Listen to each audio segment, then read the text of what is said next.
Welcome everyone to Art 202, Art Appreciation.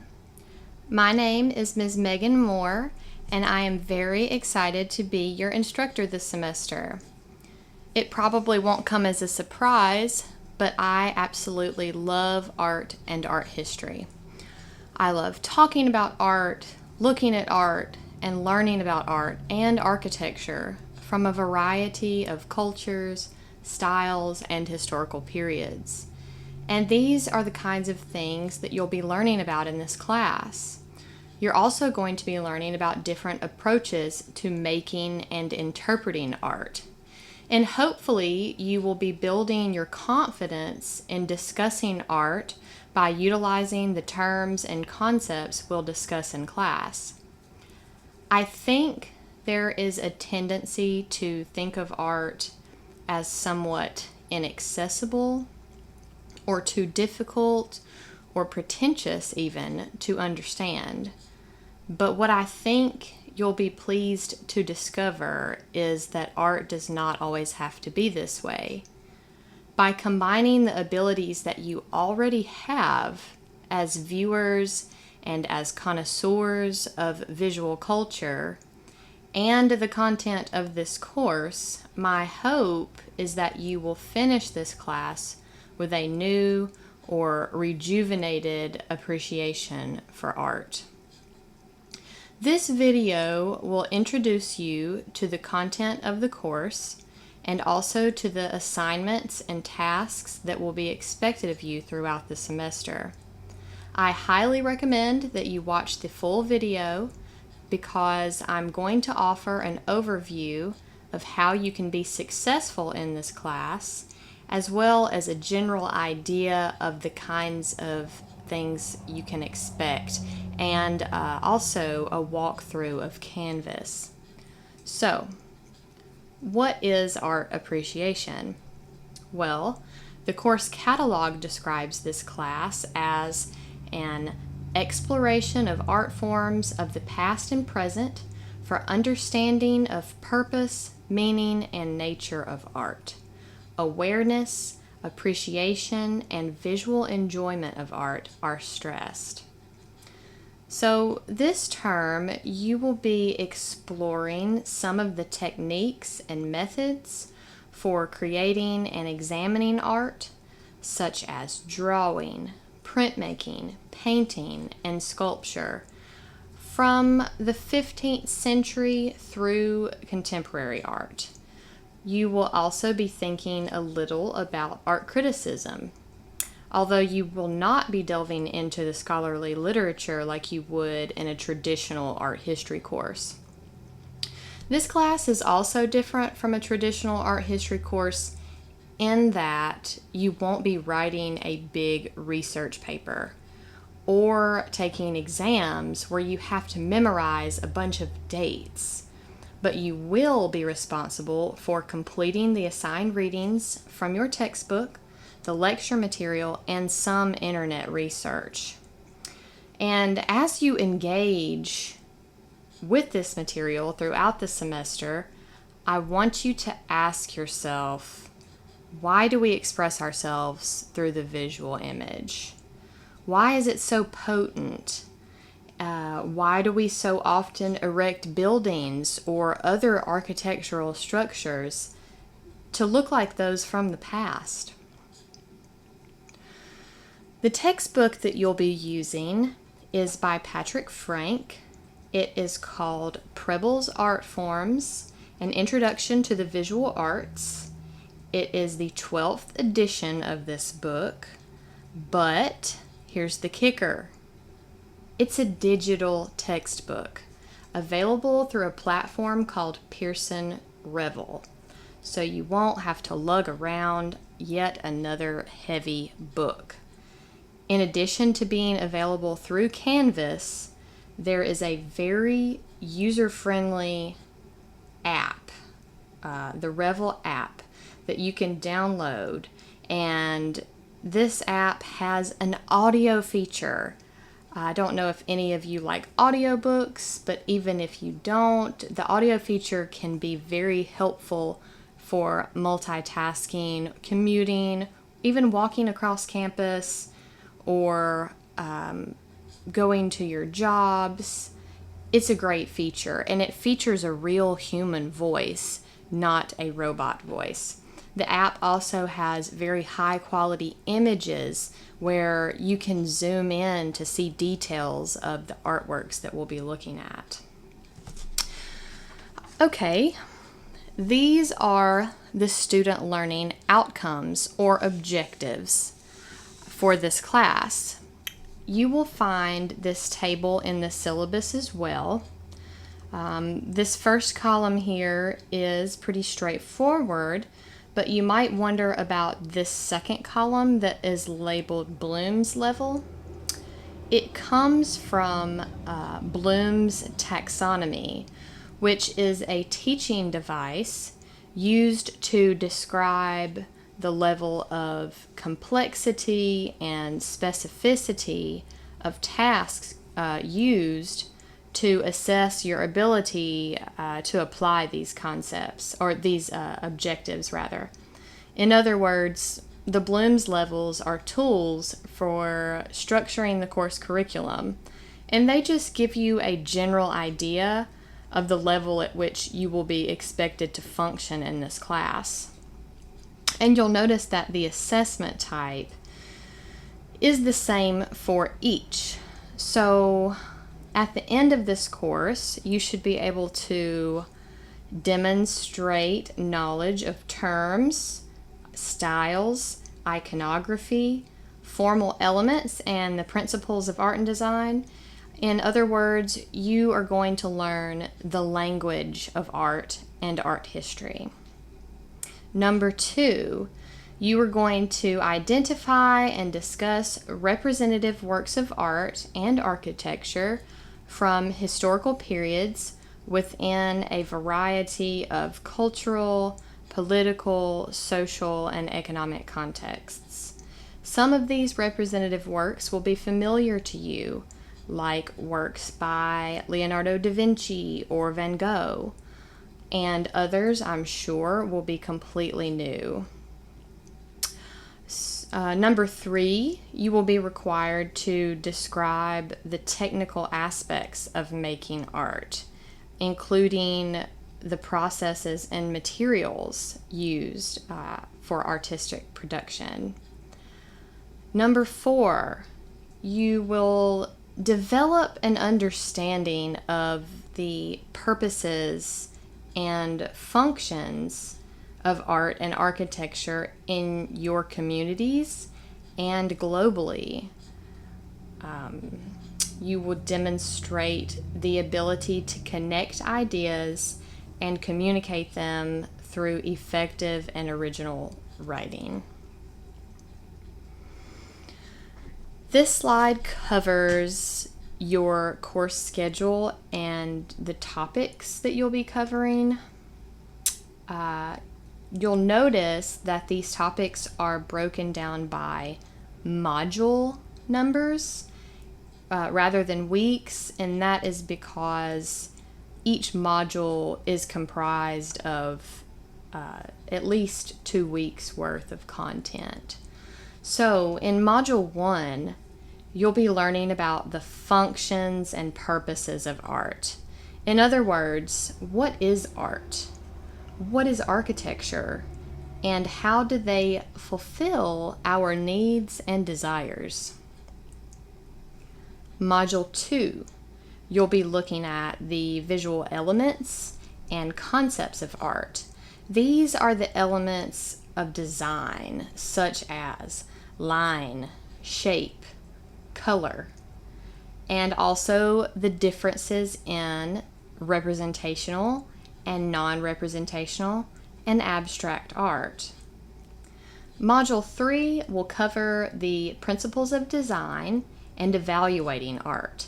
This is the content that basically prepares you to write a critical analysis of art and also about the practice of design. Module 4 is all about drawing, the Renaissance, Baroque, and Rococo art. So it is essentially the content that will begin to delve a little more into art history. Module 5 covers photography, late 18th century and 19th century art, where we will discuss how photography threatened some artists working in the 19th century and how it freed others, as well as how the medium of photography has evolved over time. Module 6 introduces printmaking, graphic design, and modernism, specifically how graphic design is influenced by printmaking, as well as several of the movements, the separate art movements that developed during the era of modernism. And Module 7 is about painting and modern art, in which we will discuss some technical aspects of painting, but also how the historical events of the 20th century shaped art and architecture of that era.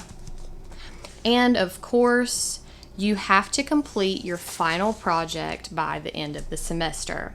And I'll say it now and many times following, you need to start on this project early in the semester. So how can you be successful in this class?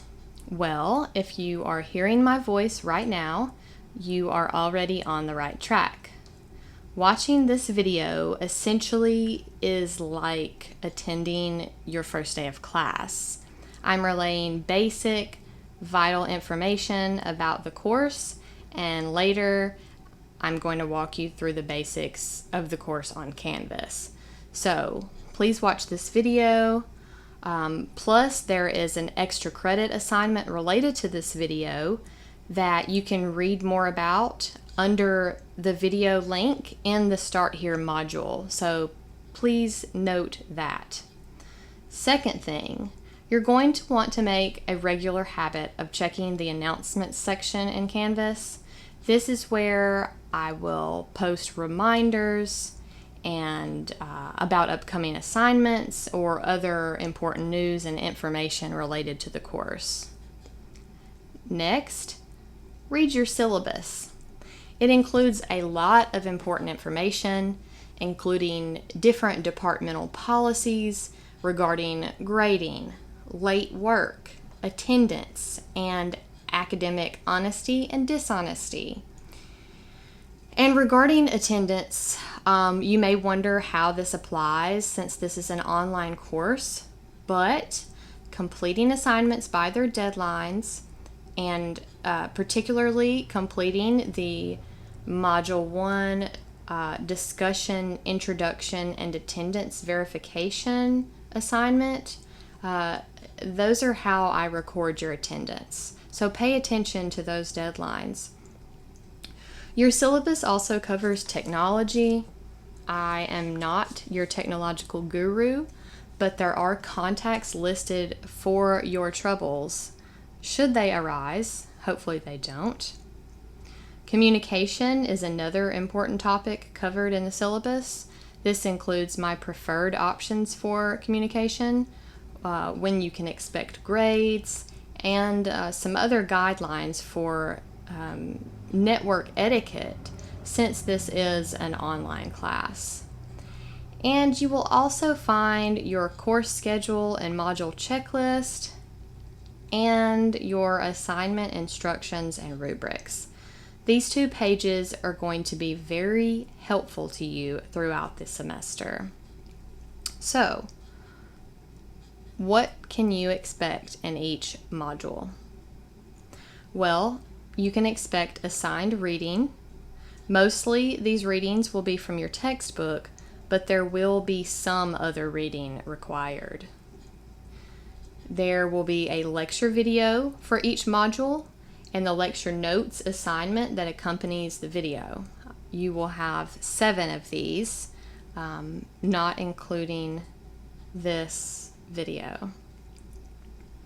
You will have to complete the discussion, introduction, and attendance verification, where you will be introducing yourself to me and your classmates and answering other question prompts listed within the assignment instructions. You'll have a discussion reading prompt in each module as well, in which you will be required to post your initial response within 5 days of the module start date, and you will need to respond to at least 2 of your fellow students by the module deadline.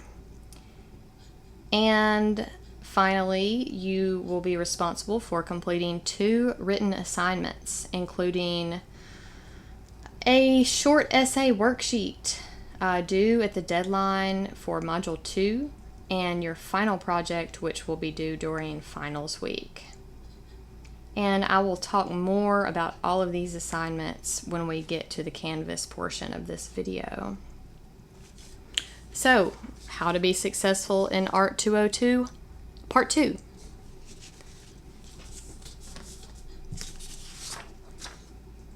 I mentioned before that you will have a course schedule, a module checklist, and assignment instructions and rubrics.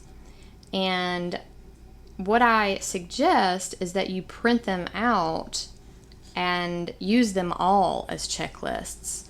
I commend you if you are someone who can keep up with everything on a screen, but I know that I personally sometimes find it helpful to have a list in my hand, but we all function differently. Next up, please pay attention to assignments, weekly assignments and deadlines. Module deadlines are at 11:59 p.m. Central Standard Time on the second Tuesday from the date that the module opens. There are a few exceptions, however. The Module 1 discussion and attendance verification assignment is due earlier than other assignments for financial aid purposes, and that deadline will be posted in Canvas. The extra credit assignment related to this video is due the first Friday of the semester. And the other exceptions relate to holidays or other university-wide breaks. These deadlines will be posted in Canvas as well. Now, I talked about the discussion assignments in the last slide, but it does merit repeating. The discussion readings have mid-module deadlines. What that means is you need to post your initial response to the discussion prompt within 5 days of the module opening. This means that you'll need to complete this response by 11:59 p.m. on the Sunday following the module start date at the very latest. And students, this is because the nature of discussion is exchange. So if all of you were to wait to post your responses until the night before the deadline, until right before the deadline, there would have been very little exchange. A discussion requires participation. So, let's delve into Canvas now.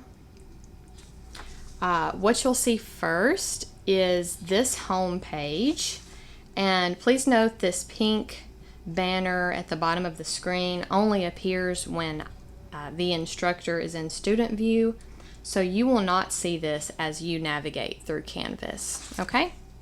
So this is your home page. You'll notice that there are 2 menus on the left side of the screen, these 2 here. On the far left is the universal menu, this in the red, that you will see from anywhere within Canvas.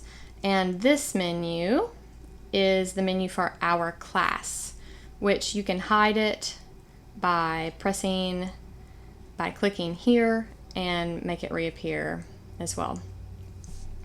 As you scroll down this page, you will notice that there are several links that take you to various places within the course, the announcements, the syllabus, the modules, etc.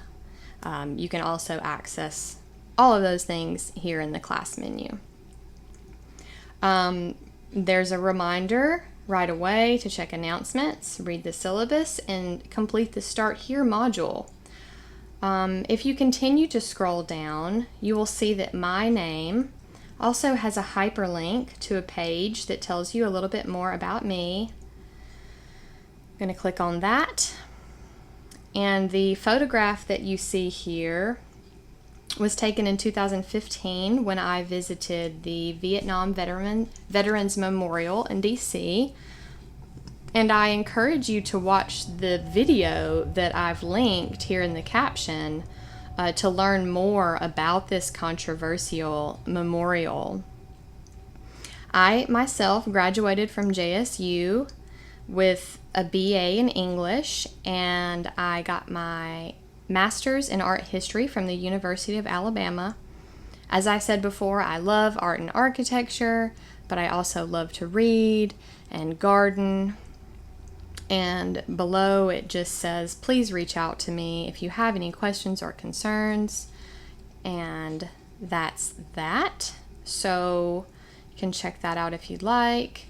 But I am going to navigate back, although you can move forward with the next button, but right now I am going to just go back up here to the class menu and navigate to the syllabus.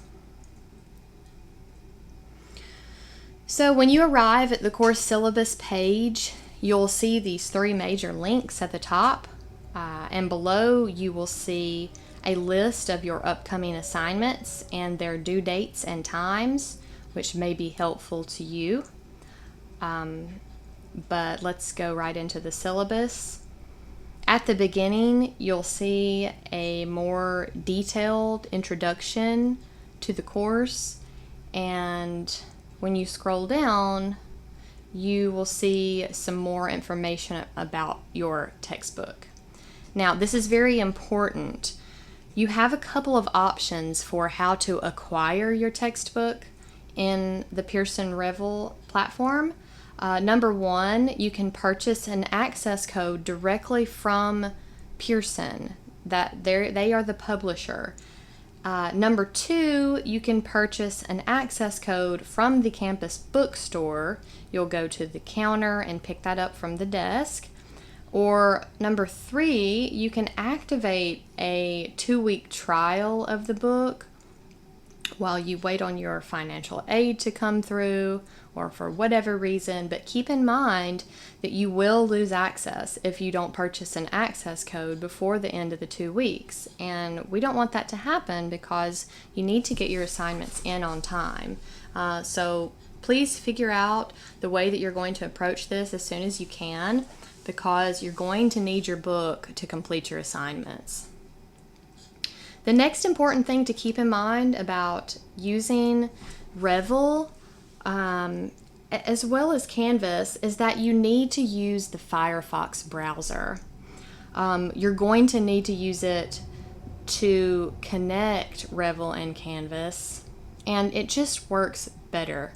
Firefox also seems more compatible with Outlook, your email provider. So if you come to me with your JSU email provider, that is. So if you come to me with a connectivity issue, the first thing I'm going to ask you is if you are using Firefox. So just go ahead, bite the bullet, download that browser if you don't already have it. Prior to using Canvas, I did not have Firefox either. So it's made my life much easier. About connecting Revel and Canvas, you will find this embedded video to explain how to do it. It's very simple. You will need to use your JSU email account, and after you complete that part of the process, I highly recommend that you download the Revel app because it's very convenient and easy to use on all of your devices, and it's easy to navigate. But of course, feel free to navigate to the book through Canvas if you'd like. Next up, under Instructor and Office Hours, you will find my email address here. another link to that About Me page. My digital office hours are from 5 p.m. to 7:30 p.m. on Tuesdays and Thursdays. This is when I will actively be in the chat room here on Canvas to answer your questions. So please utilize that time if you need to speak with me right away. Because outside of those digital office hours, you can expect to hear from me within 24 hours if you email from Monday to Thursday. And from Friday to Sunday, you can expect a response within 48 hours, okay? If for some reason I don't respond after that amount of time, please resend your message. Technical difficulties do occur, so please stay on top of that. I'm here to tell you that's not just an occurrence that happens between instructors and students. People in the real world may look over your email too, okay? So stay vigilant about that. We've already talked about these student learning outcomes, so I'm going to just scroll down past that to the grading policy section. Most of you, I expect, to understand what constitutes an A, a B, and so forth. And if you don't, please inquire sooner than later so I can explain this to you. It's pretty straightforward. The coursework and assignment deadlines basically just says you are accountable for any information assigned or presented in this online class. That's pretty much a given. A reminder to check over all the details of the syllabus and to use that course schedule and module checklist, which we will go over in a bit as well. Attendance and late work policy. I discussed how I check attendance and the significance of that initial discussion earlier. So, next point, late work is not accepted, students. In order to make up any coursework, a valid documented excuse will be necessary, and technical difficulties are not an excuse for late work. You need to have a backup plan for if something may go wrong. Go to your friend's house, go to the library, go to the coffee shop, and use their internet or their computer. This section goes into more detail about what you can expect out of an online course format. Here are the links for tech support if you need them. Hopefully you won't. And software requirements discusses using Firefox and how you will need to access YouTube, play videos, open PDFs, etc. Also, how you will need to utilize Microsoft Office, and if you don't already have Microsoft Office, you can download this software for free as a JSU student, and this video tutorial explains how you can do that. So please check that out and get that straightened out and on your computer immediately so that you can do your work as soon as it is time. Okay? I mentioned the communication policy section earlier, so please review it closely. If there is any question about how you should contact me, or if you are wondering when to expect your grades, I also highly suggest that you read through this network etiquette section. It's absolutely essential that you are mindful and respectful about the way that you communicate in this online class. We have a zero tolerance for troll policy in here, okay? This is not YouTube. You have to be very clear about the ideas you express too, because you are not able to convey tone in an online forum the same way that you can in person. We can't fill in the gaps for meaning, okay? Here, under course content issues, is even more information about what you should do if you have problems with technology or course content. First of all, let me know what's going on because I won't know if you're having problems unless you tell me. So keep me up to date, but please reach out to the sources that are provided here for technical support and have that backup plan that I mentioned before. Things go awry. I know this, but computer problems are still not an excuse for lateness in this class. Next up, you will find the disability accommodation statement. It states that if you need support services, adjustments, or accommodations, that you contact me and Disability Support Services ASAP. And the contact information for DSS is also listed. Below that, you'll find more information about academic misconduct and plagiarism. Please read this section carefully because you will receive a failing grade if you plagiarize or participate in academic misconduct in any way. There is software built into this program to check and see if you plagiarize.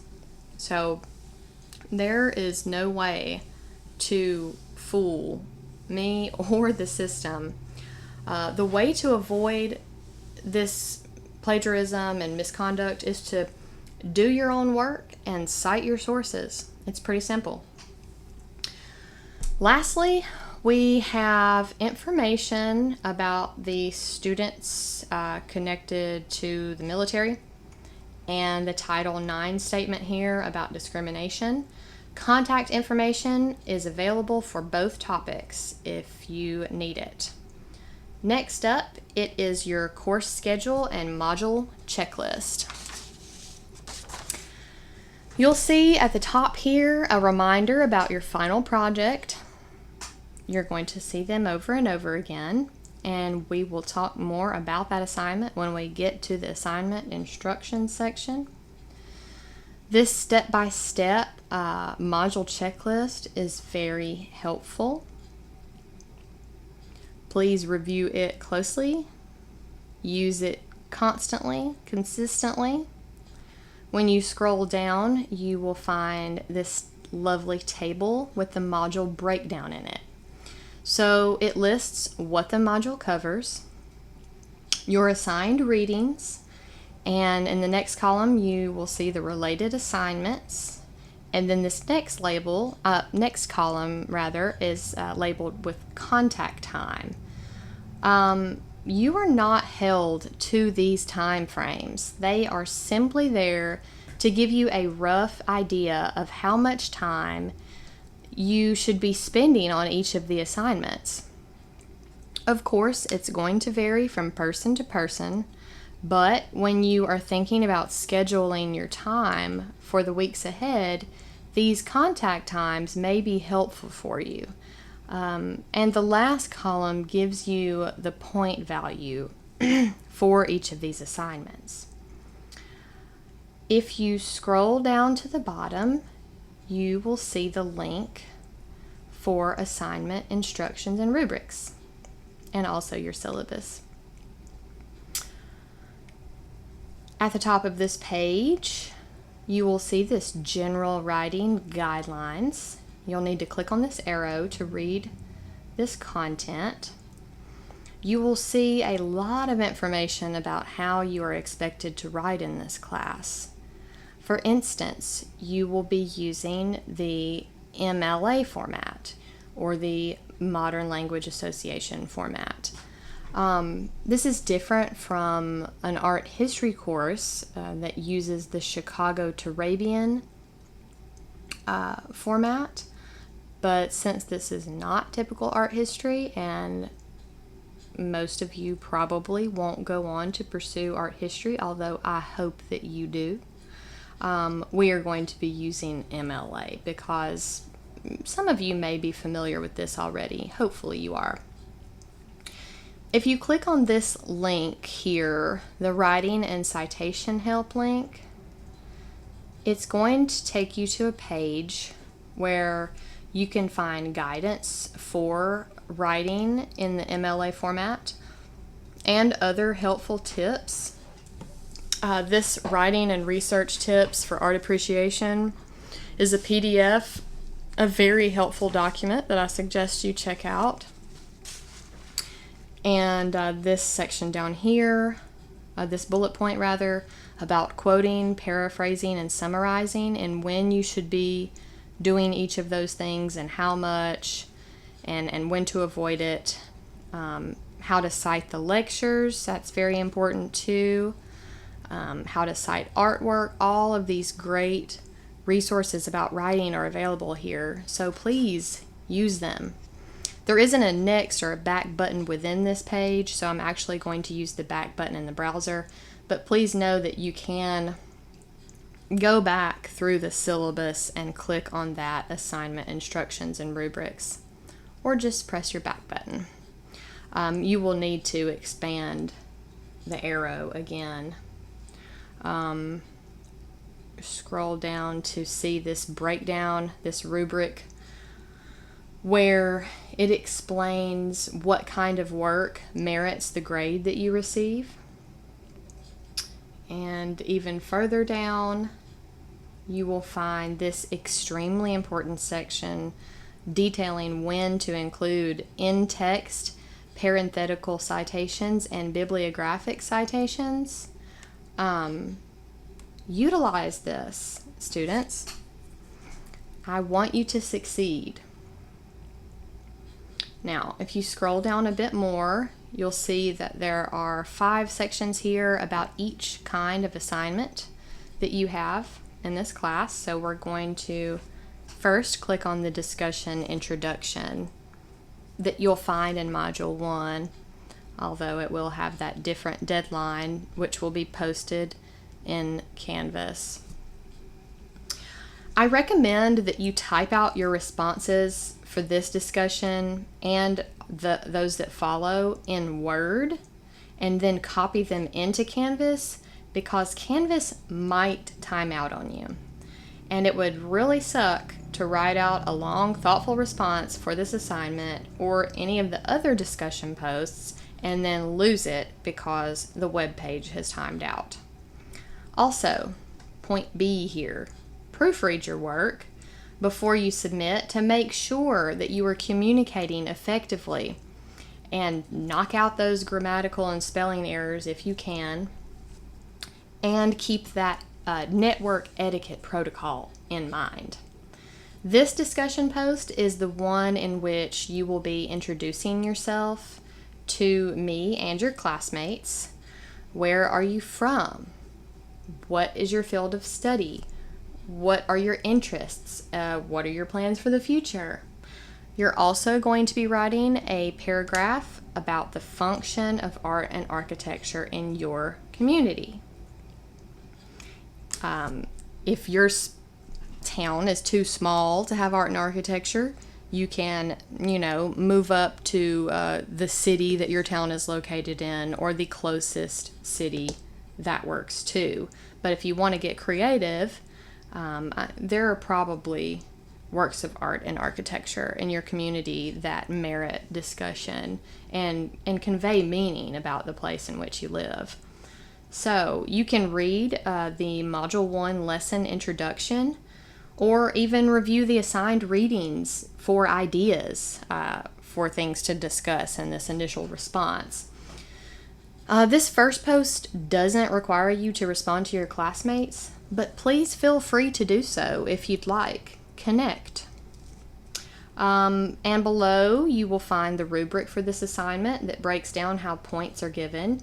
Basically, make sure your answer is on topic, make sure you cite the text if you reference any material, and make sure your post is long enough. Okay? At the bottom, you will see in this fine print reminders about why points might be taken off, and again, links to those MLA formatting and style guide sources. And you'll notice there's not a next or a back button within this page either, so I'm going to go back with my browser's back button. Next, let's look at the regular discussion reading instructions. I've already talked about, again and again, the mid-module deadline information and the required number of responses to other students, 2.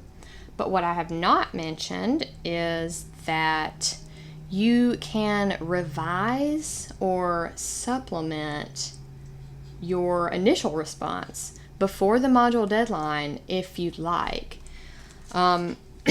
If you see more posts or listen to the lecture again or read something in your book that kind of helps you understand better how to respond to the discussion prompts, that is when you would revise or supplement your initial response. And you will do this by just responding to your initial post, okay? So then you will see, excuse me,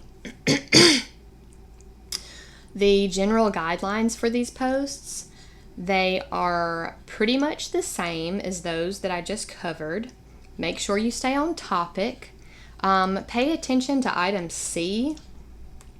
It basically states that you can reflect on content from the lecture, from the assigned readings, and your real-world experience, as long as you frame it within the context of the reading. And you can also pose questions in your responses, but you have to state why you're asking those questions and how you might respond to them. And please use citations. That's what point D is all about. It provides examples of each kind of citation that you may need to utilize depending on the source. So please proofread again to make sure that you are thinking about the grading criteria provided in the rubric. Make sure you're communicating what you hope to communicate. And also consider this.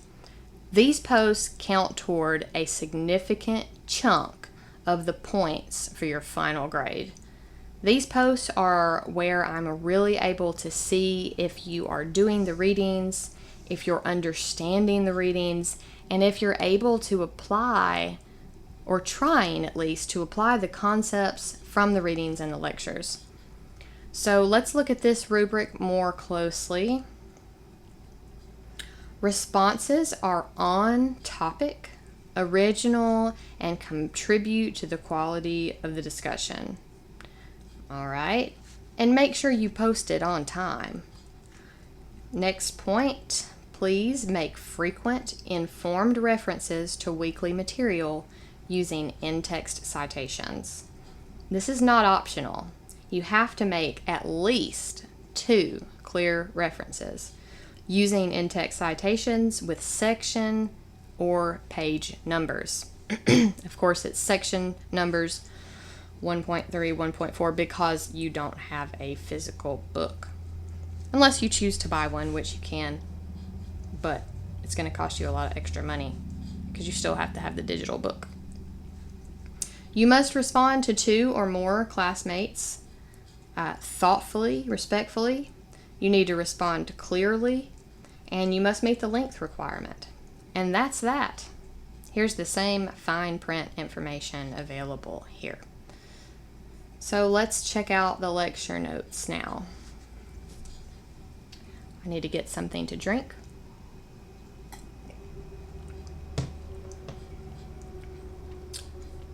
To complete the lecture notes assignment, you'll need to do 3 things.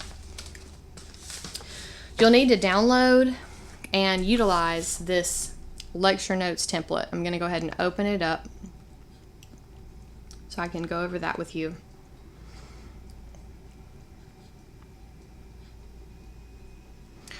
First thing, you're going to need to change this information in the top left corner.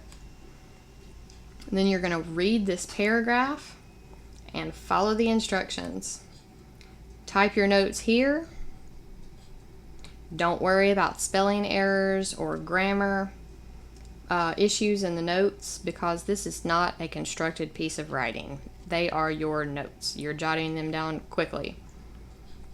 Which you do have the advantage of pausing the video, typing out your notes, and then starting it back up again.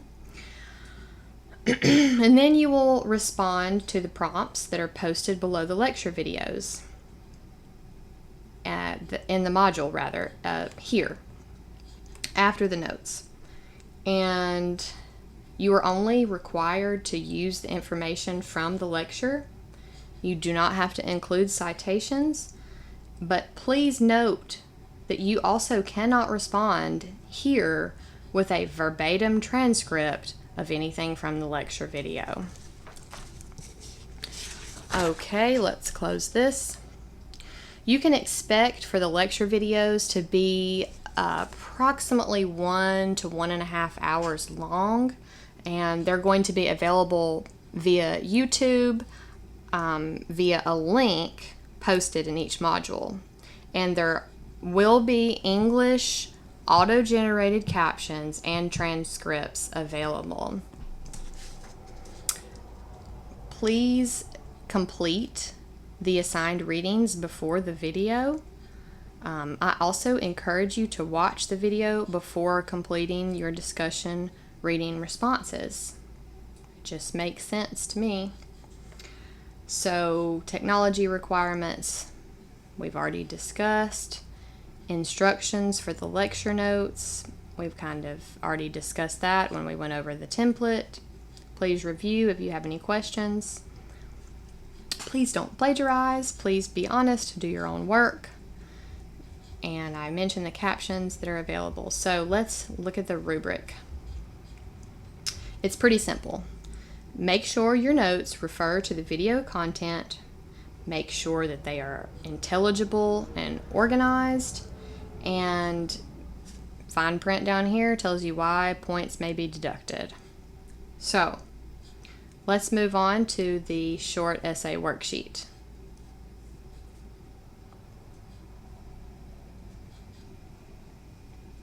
To complete this assignment, you will need to complete the readings for Module 2 about the visual elements of art and art concepts. You will also need to download this template. I'm going to go through it just like I did the lecture notes template. You'll see it has a header that you'll need to modify with your information, and this section here.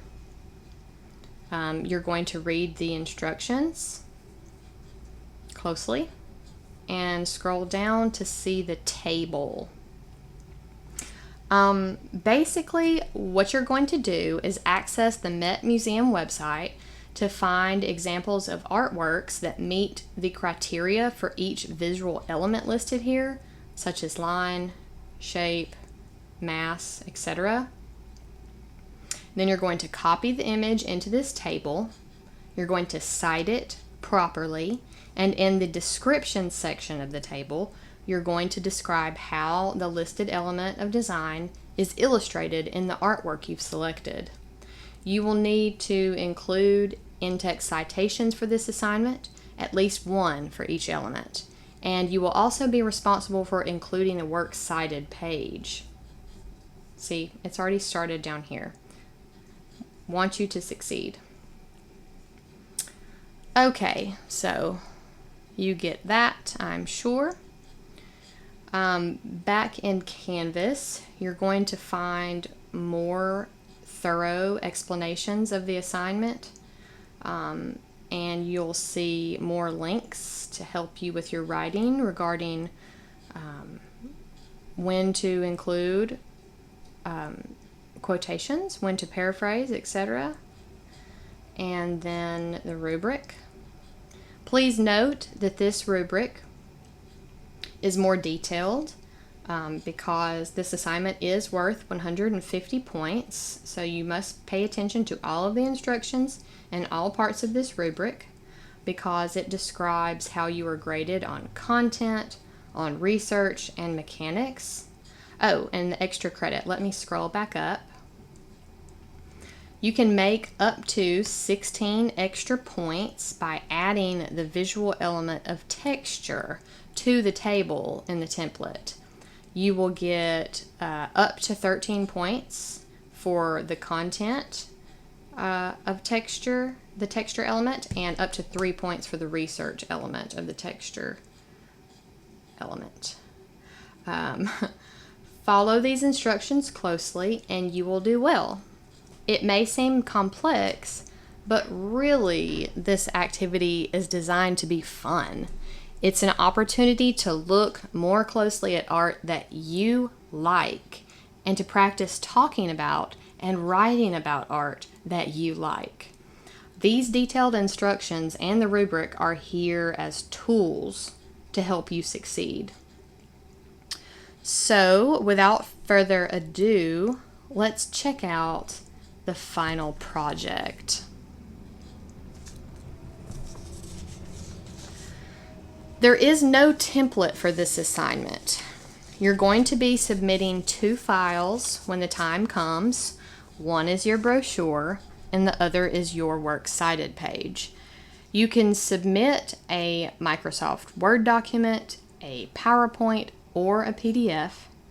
And you can also use Microsoft Publisher, but you'll need to save that file as a PDF as well. Here's the skinny of it. You're going to pick a city that you learned about in this course, or one that you have interest in, or even possibly the city that you're from. You're going to choose 7 artworks or sites in that city and use scholarly sources to explain their stylistic and cultural meanings. You're also going to be evaluating the purpose and function of art and architecture in that city. More detailed instructions follow. Please note that you can choose artworks that are not in your book. They do not have to be in your book, but you have to be sure that scholarly research is available for the sites or works that you've chosen, either via a scholarly website, which most government websites fit that description, or scholarly articles or books. Your brochure must include a map of your city or region, visuals of each site or artwork on that map, a tagline for your city, and a 100-word introduction to the city's art and culture. And then 100-word descriptions in paragraph form for each site or artwork that you've selected. Each artwork will need an image featured in the brochure, and it will need a full identification, including the author, title, date, and medium, if applicable, and its specific location in the city. You're going to be applying all that you've learned throughout the semester by using relevant art and architectural ideas and vocabulary to discuss the visual and cultural and historical aspects of the site or artwork you've chosen. Next up, you'll see the research and citation requirements section. This assignment must show evidence of scholarly research. You have to cite at least one scholarly source in the introduction and in each description. Your textbook can be a source. Wikipedia cannot be a source. Please feel free to utilize JSU's Houston Cole Library. If you aren't able to visit it in person, there are several aspects of the library online that you can use, particularly the scholarly databases. As far as citations are concerned, you have a few options. You may choose to use in-text citations and include a traditional works cited page, or you may choose to forego in-text citations for aesthetic purposes if you'd like, and include instead a works cited page that elaborates upon how and where each source was used. And don't worry, Examples are provided, okay, within the module for the final project. And for some of the other assignments, there are student examples provided. Again, this rubric is highly detailed because this is a lengthier assignment. It's a very important assignment. This project is worth 250 points. So make sure you follow this rubric closely. Students, that's a wrap for the brief assignment instructions and rubrics walkthrough. If you follow these instructions and rubrics, you are going to be fine. But please make use of those examples within the modules. I think that I've touched on the most important aspects of the course and the Canvas basics. I know that I didn't cover it all, but please feel free to send me your questions or talk to each other. I did want to show you what it looks like when you click on the modules section from the class menu. You'll see that only some of the content is available. See, it's black, I can click on it, but the rest is inaccessible, indicated by this light gray text. And that's because you have to open each module in succession, and each part of the module has to be opened in a particular order. And that's true for each module with the exception of the final project. So if you scroll down to the bottom, you'll see that you can click on it because you need to be working on it throughout the entire semester. So, whoops. I'm a Twin Peaks fan, if any of you caught that. So if you click on this Welcome to Art Appreciation section, you can click Next, and it's going to take you to this page. And then if you go back to the modules, you'll see that the rest of this content is available now. And the rest of this class menu is pretty self-explanatory in my opinion. So students, I hope this video was helpful to you. Again, I look forward to this semester as your instructor, and I wish you the best. Please feel free to contact me with your questions, and I really hope that you enjoy the class.